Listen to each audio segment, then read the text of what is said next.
Ekigombe cy'abasikawutu mu Uganda nikimanywa nk'ekigombe ekiri kubangura eminyeto kundi ihanga ryabo hamwe na n'emicwe. Ekibiina eki kikatandika omu mwaka gwa 2015 obwo kiri kutandikwaho Reverend Canon Grace okuruga Bungereza obu yabaire nashomesa Mbarara High School. I will do my best to do my duty to God and my country. We are in camp. We are interacting with some other friends abitubire tutakumanya.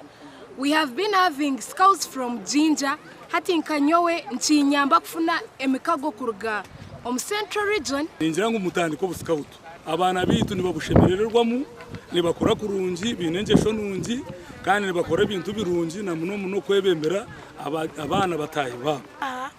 Twejireho uka first aid like omuntu yafuna bans.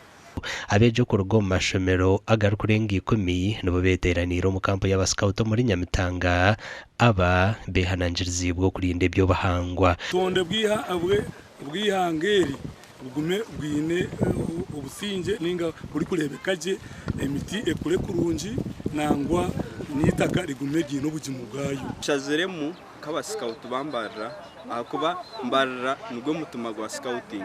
Mbarara niho scouting yatandikire mu 1915 scouting niho yatandikire mu muri Mbarara. Ntwega omwana okwebisaho omwana kuba wamazima omwana kuba mwesigwa omwana kukora okutebeka niseka akeyombeka. Amakuru agagashakwa kuri Christopher Himbisubwe.